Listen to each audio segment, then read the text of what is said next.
name is Keri. I'm the educator of Aficionado Coffee Roasters, and today I'm going to show you how to steam milk.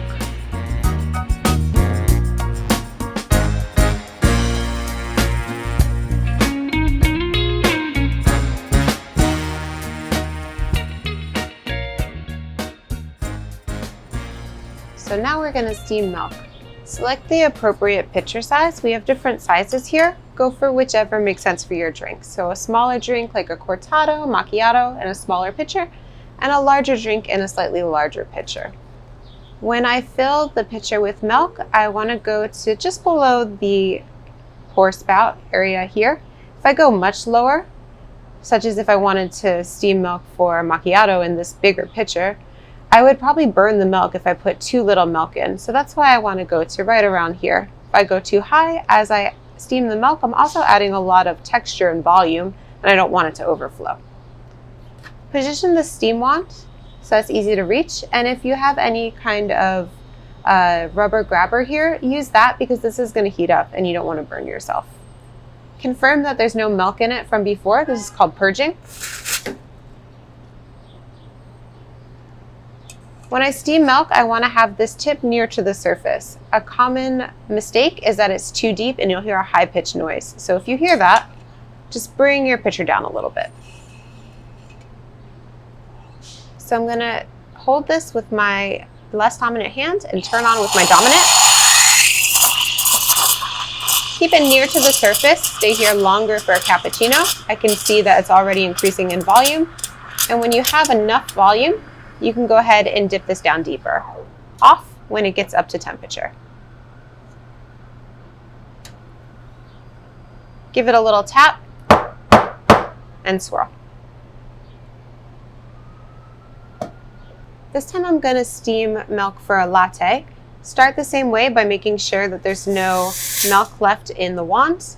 Bring this out. Once again, start at the top. I put the same amount of milk in here, but I'll stay at the surface for less time so that there's less texture.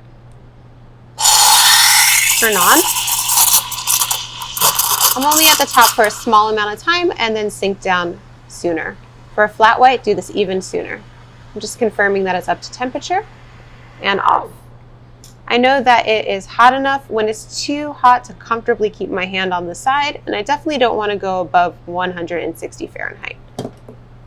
Once I finish with my steam wand, always make sure to clean that off and purge.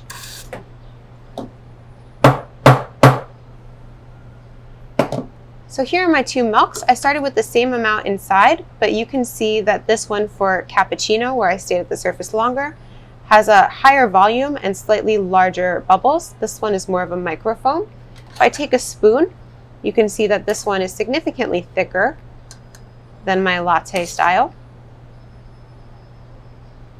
And if I give a little swirl, you'll see that this one kind of stays in the center, while my latte style one will go towards the outside. So here's the difference between cappuccino or macchiato style milk and latte or cortado style milk. For macchiato, I would just scoop some of this off the top.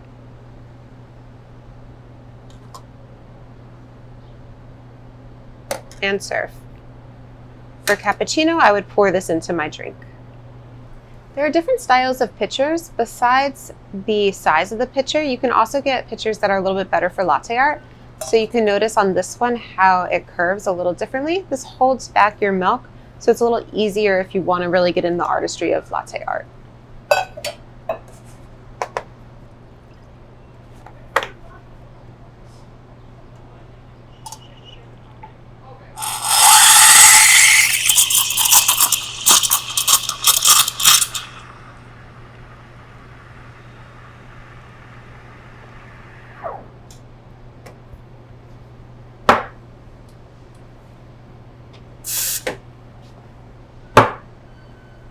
Give a little swirl. If you notice that there's a little bit too much texture, you can always pour a little off the top. Same thing with your espresso. Little swirl to break it up.